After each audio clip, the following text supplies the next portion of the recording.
이재명 정부의 시니어 정책, 당신의 노후가 달라집니다. 여러분 안녕하십니까? 여러분의 행복하고 활기찬 노년을 응원하는 퀀텀 시대의 시니어 이슈 분석 및 미래 시나리오 제안 액티브 시니어 TV입니다. 혹시 요즘 이런 생각해 보신 적 있으신가요? 우리 부부는 기초연금 왜 덜 받는 거지? 퇴직하고 국민연금 받기 전까지는 뭘로 살지? 나이 들면 병원비랑 간병비는 어쩌지? 만약 이 질문들의 고개를 끄덕이셨다면 오늘 영상은 여러분의 삶에 새로운 희망과 변화를 가져다줄 아주 중요한 이야기가 될 것입니다. 오늘은 많은 분들이 기다리셨던 이재명 정부의 시니어 정책, 무엇이 달라지나에 대해 심층적으로 파헤쳐 보겠습니다. 단순히 듣기 좋은 정책 나열이 아니라 여러분 한 분 한 분의 삶에 직접적인 영향을 미칠 현실적인 변화들이니 지금부터 눈과 귀를 활짝 열고 집중해 주시면 감사하겠습니다. 이 내용들을 알면 여러분의 노후 준비는 물론 자녀 세대에게도 큰 도움이 될 정보들이 가득합니다. 과연 어떤 놀라운 변화들이 기다리고 있을까요? 지금 바로 시작합니다. 존경하는 시청자 여러분, 그리고 대한민국의 미래를 이끌어갈 모든 시니어 여러분.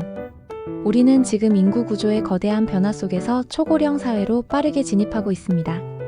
통계청 자료에 따르면 2025년이면 전체 인구 중 65세 이상 고령 인구 비중이 20%를 넘어서는 초고령 사회 진입이 확실시되고 있으며 이는 전 세계적으로도 유례없이 빠른 속도입니다. 이러한 시대적 흐름 속에서 이재명 정부는 어르신들의 삶의 질을 획기적으로 높이고 나아가 사회 전체의 활력을 되찾기 위한 새로운 시니어 정책들을 적극적으로 추진하고 있습니다. 과거의 틀을 넘어선 혁신적인 변화들이 예고되고 있는데요. 과연 이재명 정부는 어르신들의 삶을 어떻게 변화시키려 할까요? 지금부터 그 핵심 내용을 자세히 알아보겠습니다. 가장 먼저 시니어 여러분의 이목을 집중시킬 변화는 바로 기초연금 부부 감액 폐지입니다. 현재 기초연금 제도는 부부가 모두 기초연금 대상자가 될 경우 부부 합산액에서 20%를 감액하여 지급하고 있습니다. 예를 들어 부부가 각각 30만 원씩 받아야 할 연금이 부부라는 이유로 48만 원으로 줄어드는 불합리한 상황이 발생했던 거죠. 이로 인해 부부가 함께 사는 것이 오히려 불이익이 되어 심지어 위장 이혼이라는 극단적인 선택까지 고민하는 안타까운 사례가 발생하기도 했습니다. 이재명 정부는 이러한 불합리한 제도를 임기 내에 폐지하여 부부가 함께 살더라도 각자 동일한 금액의 기초연금을 받을 수 있도록 하겠다고 명확히 밝혔습니다. 이는 어르신들의 경제적 안정성을 획기적으로 높이고 부부라는 울타리 안에서 더욱 행복한 노후를 보낼 수 있도록 지원하겠다는 강력한 의지를 보여주는 대목입니다. 소득 하위 70% 어르신에게 지급되는 기초연금의 본래 취지를 살려 모든 어르신께 평등한 혜택이 돌아가도록 하겠다는 약속은 노인 빈곤율 개선에 크게 기여할 것으로 기대됩니다. 실제로 한국보건사회연구원 자료에 따르면 기초연금 확대는 노인 빈곤율을 상당 부분 낮추는 효과가 있다고 분석됩니다. 또한 이 정책은 단순히 금전적 지원을 넘어 부부 공동체의 가치를 존중하고 사회적 유대감을 강화하는 중요한 의미를 가집니다. 부부가 함께 노년을 보내는 것이 경제적 부담이 아닌 행복의 근원이 되도록 정부가 적극적으로 나서겠다는 메시지를 담고 있습니다. 이는 노인 복지 정책의 패러다임을 단순히 지원해서 삶의 질 향상으로 전환하는 첫걸음이 될 것입니다. 다음으로 중요한 변화는 바로 장년수당 도입 추진입니다. 많은 분들이 60세 전후로 직장에서 퇴직하시지만 국민연금과 같은 공적연금은 보통 65세부터 지급되기 시작합니다. 이 5년 정도의 기간 동안 발생하는 소득 공백은 장년층에게 큰 경제적 어려움으로 다가올 수 있습니다. 퇴직금만으로는 이 공백기를 온전히 감당하기 어려운 경우가 많습니다. 이재명 정부는 이러한 소득 공백으로 인한 장년층의 부담을 덜어주기 위해 퇴직 시점부터 공적연금 지급 전까지의 기간에 대해 연간 120만 원의 장년수당을 임기 내에 도입하겠다고 공약했습니다.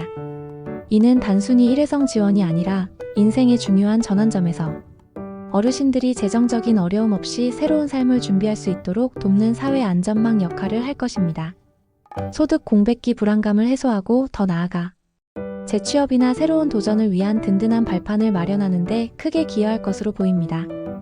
이 장년수당은 고령화 사회의 그림자를 걷어내고 활기찬 노년의 시작을 지원하는 중요한 정책이 될 것입니다. 장년수당 도입은 능동적인 노년을 지원하는 데 초점이 맞춰져 있습니다. 소득 공백 기간 동안 경제적 압박 없이 재취업 교육을 받거나 창업을 준비하거나 새로운 취미 활동을 시작할 수 있는 여유를 제공하여 어르신들이 은퇴 후에도 사회와 단절되지 않고 활발하게 활동할 수 있도록 돕는 것이죠.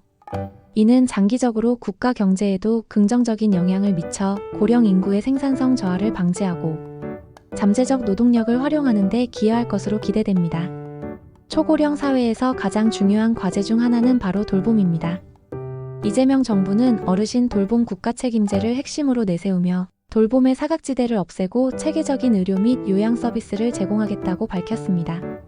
구체적으로는 현재 0.9%에 불과한 공공노인요양시설의 비중을 크게 확대하여 어르신들이 안심하고 양질의 요양 서비스를 받을 수 있도록 할 계획입니다. 또한 거동이 불편한 어르신들을 위한 재택의료를 활성화하고 각별한 돌봄과 보호가 필요한 어르신들을 위해 어르신 주치의 시대를 열어가겠다는 공약을 내세웠습니다. 이는 어르신 한 분당 한 명의 주치의를 지정하여 지속적이고 체계적인 건강관리를 받도록 하는 제도입니다. 프랑스, 일본 등 선진국에서 이미 시행 중인 유사 제도를 참고하여 의료 서비스 접근성을 높이고 만성질환 관리 효율성을 극대화하려는 시도입니다. 이와 함께 간병비의 건강보험 급여화를 중점 추진하여 가족의 돌봄 부담을 사회적으로 분담하겠다는 입장입니다.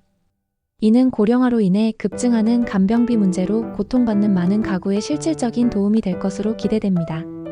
한국개발연구원 KDI 보고서에 따르면 간병비 부담은 가계 경제에 심각한 영향을 미치며 특히 중산층 이하 가구의 노후 빈곤을 심화시키는 주범으로 꼽힙니다.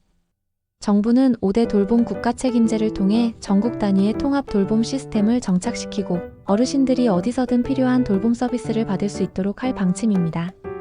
어르신 돌봄 국가 책임제는 고령화로 인한 가족 해체를 막고 사회적 연대감을 강화하는 데 핵심적인 역할을 합니다. 과거에는 자녀가 모든 돌봄을 책임지는 것이 당연시되었지만 핵가족화와 여성의 사회 진출 증가로 인해 이러한 방식은 더 이상 지속 가능하지 않습니다. 정부가 돌봄의 큰 부분을 책임짐으로써 자녀들은 부모 부양의 부담을 덜고 어르신들은 자녀에게 미안해하지 않고 양질의 서비스를 받을 수 있게 되는 것입니다. 이는 돌봄을 개인의 문제가 아닌 사회 전체의 문제로 인식하고 해결하려는 선진적인 접근 방식이라 할 수 있습니다. 이재명 정부는 어르신들의 활기찬 사회활동을 지원하기 위해 노인 일자리 확대에도 박차를 가할 예정입니다. 단순히 수적인 확대를 넘어 어르신들의 경력과 전문성을 활용할 수 있는 양질의 일자리를 제공하여 경제적 안정과 함께 사회 참여의 기회를 확대하는 데 초점을 맞추고 있습니다. 안전통학지킴이, 안심기가 도우미 등 공공형 노인 일자리를 꾸준히 늘리고 민간 시장형 사업단 지원을 통해 어르신들의 재취업을 돕는 다양한 방안을 모색할 것입니다. 이는 단순히 생계를 넘어 어르신들이 사회에 기여하며 자존감을 높이는 중요한 역할을 할 것입니다. 또한 어르신들의 주요 여가 및 교류 공간인 경로당의 안정적 운영을 위한 지원도 확대하겠다고 밝혔습니다. 쾌적하고 활기찬 경로당 내부 모습 코로나19와 같은 사회적 변화 속에서 경로당 이용에 어려움이 많았던 만큼 어르신들이 보다 쾌적하고 즐거운 환경에서 함께 시간을 보낼 수 있도록 적극적인 지원을 약속했습니다. 이는 어르신들의 사회적 고립감을 해소하고 공동체 활성화에 기여할 것으로 보입니다. 노인 일자리 정책은 단순한 소득 보전을 넘어 어르신들의 자아실현 욕구를 충족시키는 데 기여합니다. 많은 어르신들이 은퇴 후에도 사회에 기여하고 싶어하는 욕구가 강합니다. 이들에게 맞춤형 일자리를 제공함으로써 어르신들은 활력을 되찾고 젊은 세대와 교류하며 지식과 경험을 전수하는 중요한 역할을 수행할 수 있습니다. 경로당 지원 강화 역시 고독사와 같은 사회적 문제 해결에 기여하며 어르신들이 서로에게 의지하고 정보를 교환하며 즐거움을 나눌 수 있는 사랑방 역할을 더욱 공고히 할 것입니다. 노동 환경의 변화도 주목할 만합니다. 이재명 정부는 법정 정년을 현행 60세에서 65세로 단계적으로 상향 조정하는 것을 추진할 계획입니다. 이는 고령화 시대에 맞춰 어르신들이 더 오랫동안 경제활동을 할 수 있도록 지원하여 숙련된 노동력을 사회에 활용하고 노후 소득 불안정을 줄이는 데 목적이 있습니다. 고령화 연구 권위자들은 정년 연장이 생산성 유지와 고령층의 경제적 안정에 필수적이라고 강조합니다. 올해 안에 입법 및 범정부 지원 방안을 마련할 것이라고 하니 앞으로의 변화를 주시해야 합니다. 아울러 국민연금 감액 기준 개선을 통해 노후에 일을 하면 연금이 감액되는 불합리한 구조를 손보겠다는 입장입니다. 현행 국민연금 제도는 소득이 있는 노령연금 수급자의 연금액을 일정 부분 감액하고 있어 일을 하고 싶어도 연금 손실 때문에 망설이는 경우가 많았습니다. 이는 어르신들이 은퇴 후에도 경제활동을 지속할 유인을 제공하고 다층적인 노후 소득 보장 체계를 더욱 촘촘하게 구축하는 데 기여할 것으로 보입니다. 군 복무 크레딧 확대, 청년 생애 첫 보험료, 국가 지원 등 전 세대를 아우르는 연금 제도의 큰 그림 속에서 시니어 정책이 추진될 예정입니다. 정년 연장과 국민연금 감액 기준 개선은 일하는 노년을 장려하고 사회 전체의 지속 가능성을 높이는 중요한 정책입니다.